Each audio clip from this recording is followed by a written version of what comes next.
नमस्कार सबैजनालाई take learn here YouTube च्यानलमा सबैजनालाई स्वागत गर्न चाहन्छु।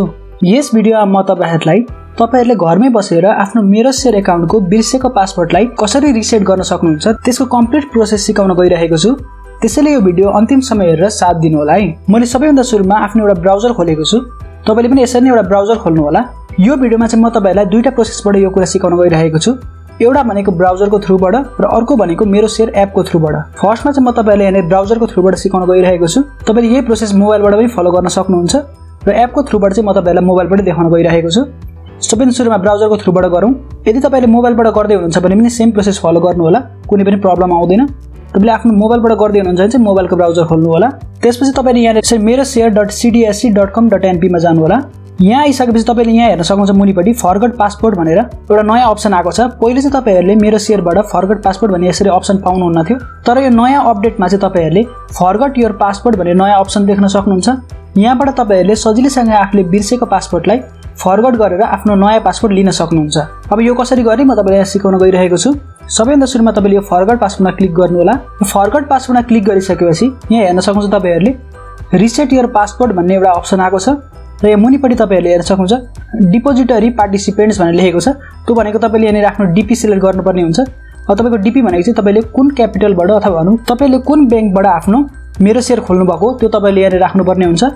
मैले एनएमबी बैंकबाट, त्यसैले म यहाँ एनएमबी भनेर लेख्छु।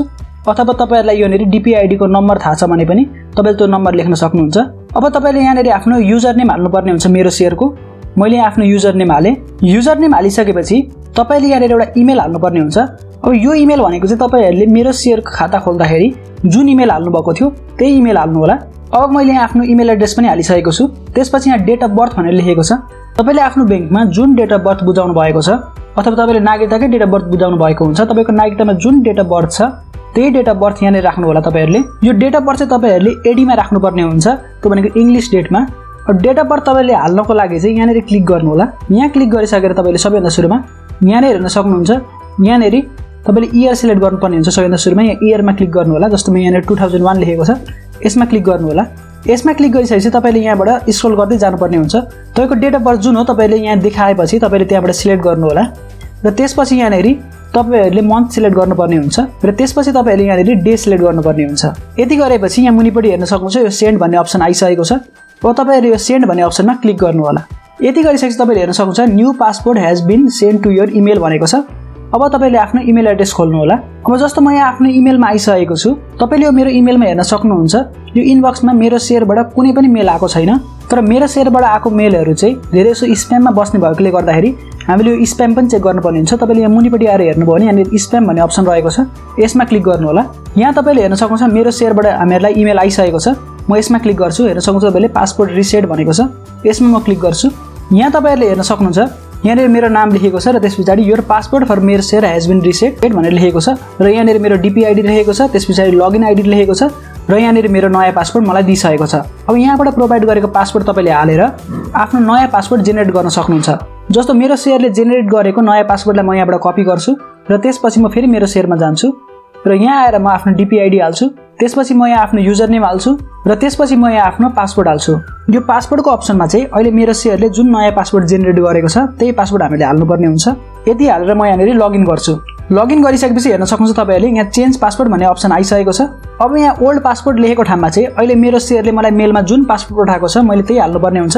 तपाईहरुले पनि मेलमा जुन पासवर्ड आएको छ त्यही पासवर्ड हाल्नु होला र त्यो पासवर्ड हालिसकेर तपाईले यहाँ नयाँ पासवर्ड हाल्नुपर्ने हुन्छ। म यहाँ नयाँ पासवर्ड हाल्छु। त्यसपछि यहाँ कन्फर्म न्यू पासवर्ड भनेको छ। अब यहाँ माथि मैले जुन नयाँ पासवर्ड हाले त्यही नयाँ पासवर्ड यहाँ हाल्छु। यति हालिसकेर म यहाँ चेन्ज पासवर्डमा क्लिक गर्छु। यति गर्ने बित्तिकै मेरो शेयरको पासवर्ड चेन्ज भइसकेको छ। म तपाईहरुले यहाँ लगइन गरेर देखाउँछु। मैले यहाँ सबै डिटेल हालिसकेर यहाँ लगइनमा क्लिक गर्छु। हेर्न सक्नुहुन्छ मेरो शेयर एकाउन्टको पासवर्ड चेन्ज भएर मैले यहाँ लगइन गरिसकेको छु। यसरी तपाईले सजिलैसँग तपाईले आफ्नो मेरो शेयरको एकाउन्टको पासवर्ड बिर्सिनुभयो भने वेबसाइटको थ्रुबाट कसरी चेन्ज गर्ने त्यो मैले तपाईलाई देखाइसके। अब मोबाइल एपको थ्रुबाट चाहिँ कसरी चेन्ज गर्ने त्यो पनि म तपाईलाई यहाँ देखाउन गइरहेको छु। सेम प्रोसेस रहेको छ। म यहाँ आफ्नो तपाईहरुलाई मोबाइल स्क्रिन देखाउन गइरहेको छु। ओके, तपाईले यहाँ हेर्न सक्नुहुन्छ मेरो मोबाइल स्क्रिन र यहाँ मेरो शेयरको एप रहेको छ। म यसलाई खोल्छु। यसरी मेरो शेयरमा आइसकेपछि तपाईले यहाँ मुनिपटि हेर्न सक्नुहुन्छ सेम अहिलेको जस्तै फरगट पासवर्ड भन्ने अप्सन छ, यसमा क्लिक गर्नु होला। त्यसमा क्लिक गरिसकेपछि तपाईले अहिलेको जस्तै सेम प्रोसेस देख्न सक्नुहुन्छ।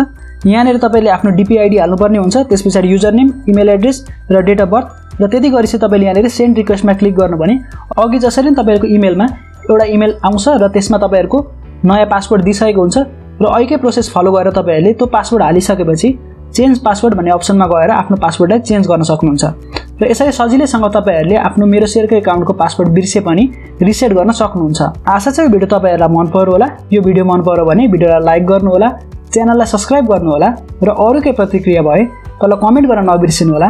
म भेट्छु तपाईहरुलाई अर्को भिडियोमा। त्यतिन्जेलको लागि मलाई बिदा दिनुहोस्। धन्यवाद।